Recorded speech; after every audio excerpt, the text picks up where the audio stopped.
Hey guys, what's up? It's 2020 election predictions here, and today I'm going to be doing my United States 2020 Senate prediction map. And before we do that, I want to tell you guys about the channel, and I want to remind you guys to subscribe to the channel. So currently we're at 19 subscribers, and I'm starting a campaign to get to 30 subscribers in 2 days. And so it would be really helpful if you guys just hit that subscribe button, it's the past 5 videos have been really successful, and I'm actually really thankful for the amount of growth we've had. Only in the first 5 videos we've uploaded, already have 390 views, and I'm really thankful for that. But guys, just remember, hit that subscribe button and share the channel with your friends. But let's get into the map. So, I already filled in the safe states, or the states that are considered safe for both parties. For the Republicans, it's Idaho, Wyoming, Alaska, South Dakota, Nebraska, Oklahoma, Arkansas, Louisiana, Mississippi, Tennessee, and West Virginia. And for the Democrats, it's Oregon, Minnesota, Illinois, Virginia, Delaware, New Jersey, Rhode Island, and Massachusetts. And then these states are right now gray or toss-up, are the states that are not safe, in my opinion. By the way, the website that I use for my maps is the one on this URL right here, yapandmess.com. I'll put the link in the description, actually. It is a really useful website for making maps, and the guy who made it is cool. So let's start with Texas. So I do think Texas is a likely state for the GOP. John Cornyn, I think is likely going to run against who I think is probably going to be the Democratic nominee, MJ Hagar. John Cornyn, he's popular in the state of Texas. He's much less scandalous, or not scandalous, but unpopular than Ted Cruz was after Ted Cruz's huge defeat in 2016 Republican presidential primaries. And the Democratic candidate in 2016 was Beto O'Rourke, but MJ Hagar is no Beto O'Rourke. No one knows who she is. She's never even held a position. Literally never held a position. The best thing she did, I believe, was she was a nominee for a congressional district, and I don't think after you lose a election to a congressional district that is actually kind of tightly contested, I don't think you can win the Senate. And John Cornyn is just not as disliked as Ted Cruz. Moving on to the state of New Mexico, I do think that whoever the replacement for Tom Udall is, the Democrat candidate, will win New Mexico by a likely column. I think that New Mexico this is just because I don't think the Republicans can make this a lean state. It is just so solid democratically in almost every election, Senate, presidential, governor, so that's why I'm going to put New Mexico in the in the likely column. Probably in 2024, 2022, the next time it has a Senate election, I'd put it in the safe column. Let's now go to the state of Colorado, and I do want to go more in depth to some of these Senate races, so I'm going to go into Colorado, the Wikipedia page for the 2020 United States Senate election in Colorado. So the Republican candidate Cory Gardner is running for re-election, but he's not very popular, and most likely his challenger is going to be John Hickenlooper, the former governor of Colorado, and he also ran for president for the Democratic nomination. And it also could be Andrew Romanoff, but Hickenlooper has a much higher chance. Romanoff is a former Speaker of the Colorado House. He already ran for Senate 2010, and he was the nominee for Colorado 6th Congressional District in 2014. But I do think I'm almost certain that John Hickenlooper is going to win. As you can see here, he's polling extremely higher than his challenger. But if we look at see the predictions here, they all say either toss-up or tilty, or with inside elections, where in Sabato's Crystal Dale and Daily Cause has it at lean D. But the polling is interesting. The polling shows this is the most recent poll from Keating Research. I know it's a Democratic poll, but still, it is a very high lead for John Hickenlooper over Cory Gardner, and that is why, just based on this polling alone, and the fact that Cory Gardner is not the most popular, well, John Hickenlooper is pretty popular. He was the governor. That is why I'm going to be putting it as a lean state for the Democrats. I do think it is a lean Democratic flip. Let's move on to the state of Kansas. So, this is also kind of an interesting state, considering how close their governor election was. I believe 2018. So let's also take a look at their Senate election. So it's to be decided. So there is no incumbent in the Kansas Senate election. I don't believe so. But, see, Chris Kobach, this guy, was the nominee for governor of Kansas in 2018, which is interesting because he lost to a Democrat in the state of Kansas by 5 points in 2016. Of course, Greg Oman got 6.5%, but Chris Kobach lost by 5 points to Democrat Laura Kelly. And considering he's most likely, in my opinion, to be the Republican nominee, we have to look at the Democratic primary too. So it actually is quite a contested primary. And as you can see, most predictions here put it lean R to likely R, but I'm really not sure.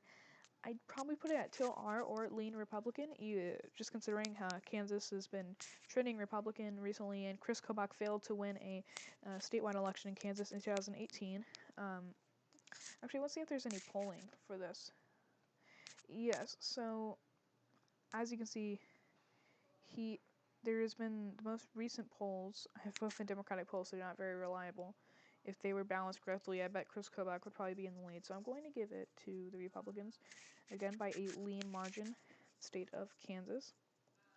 And this now puts the Republicans at 43% and the Democrats at 45%. Let's move on to the state of Kentucky. Now, Kentucky is Mitch McConnell versus, my God, why am I forgetting everyone's name? Mitch McConnell versus, my God. No. It's Mitch McConnell versus the state of, versus Amy McGrath. So Mitch McConnell is an extremely, he's an extremely polarizing figure.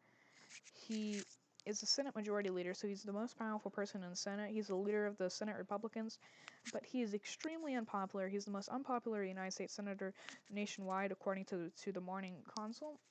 And the only reason why I think he's going to win is because Kentucky is a reliably Republican state, and then Amy McGrath is his challenger. She is a veteran, which might help her a little bit in this election, and she was the Democratic nominee for Kentucky's 6th Congressional District in 2018, when she almost flipped. So if we look at the polling here, it is very close, as you can see here. The last time there was a poll that had that wasn't Amy McGrath for Senate was actually in July of 2019, so it's not that reliable, but still, 4% margin of error. Amy McGrath only 1 point behind. This is why I'm going to give this state, again, to the Republicans by a lean margin. I don't see the Democrats flipping it, even though Mitch McConnell is insanely unpopular. Moving on to the state of Alabama. Again, I'm going to give this to the Republicans by a likely margin, actually. The only reason the Democrats won this state in 2018 was because of all the sexual allegations going against the Republican candidate in 2018. And considering that Jeff Sessions or Tommy Tuberville, whoever's going to be the Republican nominee, I think both of those people could easily defeat, or probably Tommy Tuberville probably could more easily defeat him than Jeff Sessions, considering Jeff Sessions is at odds with Donald Trump. But I'm going to give a lead, which is a flip for the Republicans after they lost it in the 2017 Senate special election.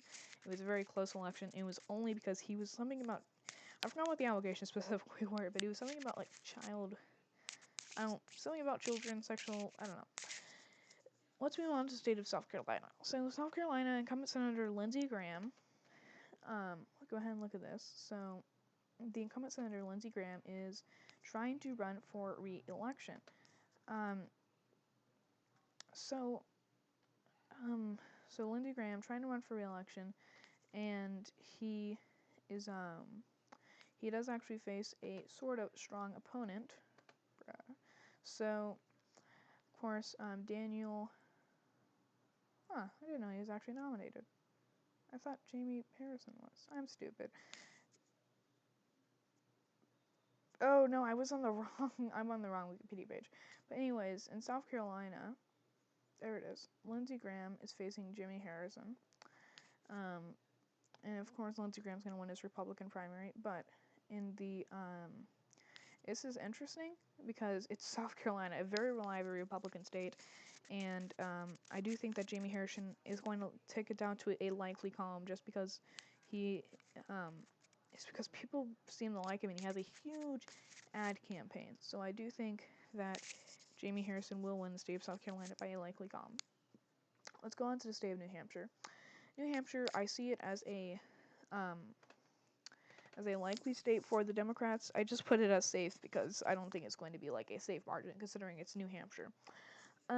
Moving on to Montana. This is another extremely interesting Senate election to look at. Sorry, I'm looking at all these Wikipedia pages. I just like for you guys to get the full scoop, you could say. So let's move on. Let's go to the state of Montana. And as you can see here, the Republican primary is going to be United States incumbent Senator Steve Daines is obviously going to win. And the Democratic candidate is most likely going to be Steve Bullock, the governor of Montana, and he actually had a very short-lived campaign for president. So let's take a look at the polling, shall we? So the polling indicates a Steve Bullock victory. As you can see here, the most won the Montana State University Bozeman, which was only around a month ago, or actually much less than a month ago, around half a month ago.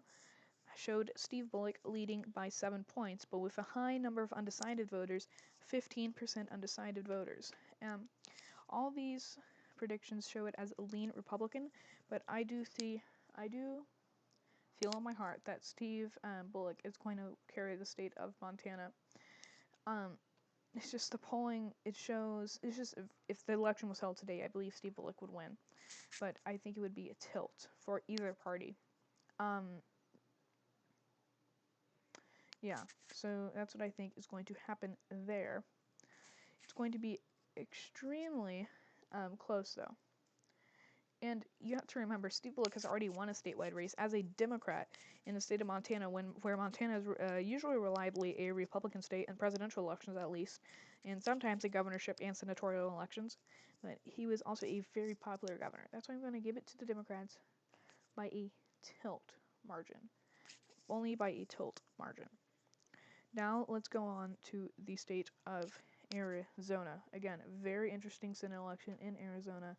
This Senate election, I think, could be the deciding Senate election. I think it might be one of the closest ones this election season. So let us take a look at the 2020 United States Senate special election in Arizona. So Mark Kelly, a former astronaut, look at that big. Mark Kelly, a former astronaut, is going to go against the incumbent U.S. Senator Martha McSally, who was, I believe she was appointed the senator after she lost the election in 2018, or the last special election. I don't know, it's tricky business. But anyways, moving on. So Mark Kelly is very popular, considering he's literally a former astronaut. But if you look at the polling, Mark Kelly, there's only been one poll. It was in March 3rd. It was it's a polling aggregation, I see. But it showed a Kelly plus 8% margin. This is a pretty big margin for Kelly. And if you look at all these polls, Mark Kelly leads Martha McSally in nearly all of them by a pretty wide margin, considering it's the state of Arizona, which is usually a lean to like Republican state in most elections, but it is sort of a swing state, and I think it's going to be a very close state. I do feel like Martha McSally, just because she has that R next to her name, that she's going to rack up a few more votes than these polls are indicating. So I do think it's going to be a lean Democratic state. As you can see, my Senate prediction is already looking pretty good for the Democrats, but we're going to have to go out east. Let's go up to the state of Maine, a state that is extremely, extremely contested. Possibly going to be the closest Senate election this time around. Susan Collins, the incumbent Republican senator who used to be the most popular United States senator in the whole country, and in her own home state of Maine, which is usually a lean Democrat state. Ever since she voted yes on Brett Kavanaugh's nomination to the United States Supreme Court, her chances of winning her Senate re-election bid, which she's held since the late 90s, her Senate seat, has been dramatically going down. So let's take a look at the election in Maine, shall we? So, of course, in the Republican primary, Susan Collins is the only one running, and she is the nominee. So she is going to be the Republican nominee. And in the Democratic primary, Sarah Gideon is most likely going to be the Democratic nominee. So when we look here, yeah, see, she's very much leading in the polls. So if you look here, all of the major polling prediction websites show it as a toss-up. The Cook Political Report, Inside Elections, Sabato's Crystal Ball, and Daily Kos and Politico all show this as a toss-up, which is big news. At least the sandwich has any endorsements. Okay. But when we look at the two-way race, it is extremely close, but the most recent pollings show, let's ignore public policy pollings, they are a Democratic pollster, but this pollster, with 3.1% margin of error, shows it extremely close, Sarah Gideon versus Susan Collins. But, see, it's all because of Susan Collins' vote on Kavanaugh. Because if you see here, she had a massive lead before the Kavanaugh confirmation. So, just considering Susan Collins used to be extremely popular, I don't know, I think it's a true toss-up. I just can't give it to any candidate, but if I was forced to give it to a candidate, I would probably give it to Gideon's very, very slightly. But I'm just going to have to put it as a toss-up for this video. I can't predict the state of Maine. Let's move on to the North Carolina United States Senate race.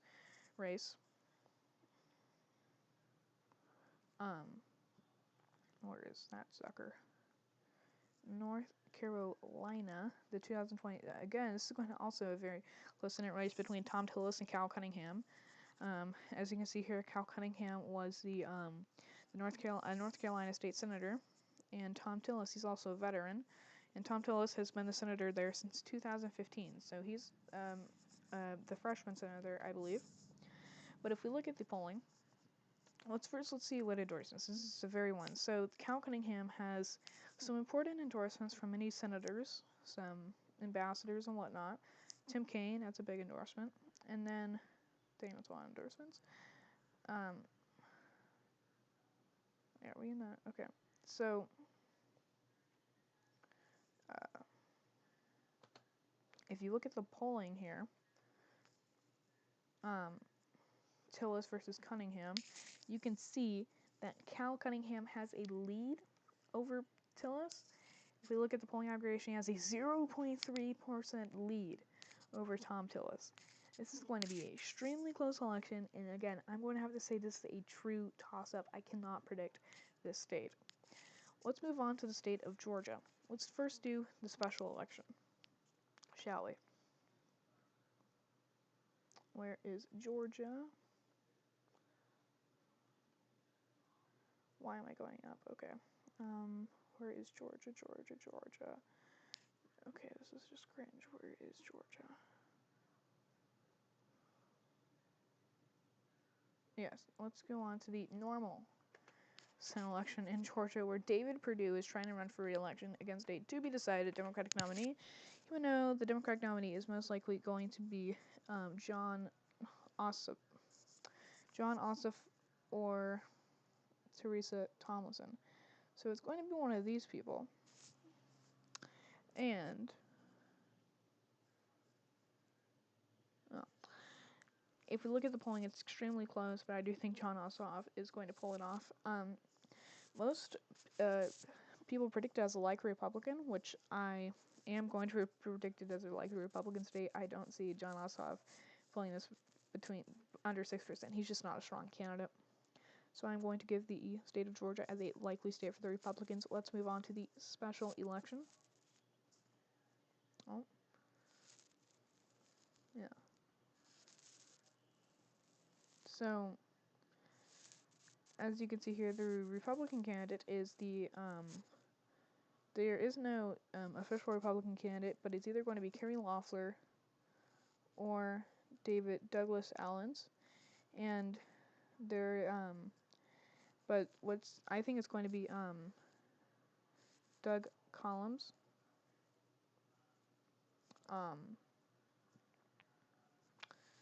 But as you can see, hold up. As you can see, it's looking like a Republican. I think it's going to go to the Republicans by a lean margin. Even though the Republicans are polling kind of low here. I don't know if they have do they have a jungle primary number? Do they have a jungle primary? Dang. Okay. But, yeah. So that is the, I don't know much about this special election actually, but I'm going to put it in there for lean just for now. So I already did North Carolina and Maine. So now all we have left to do is Iowa and Michigan. So let's move on to the 2020 United States election in the state of Iowa. Where is Iowa? There it is.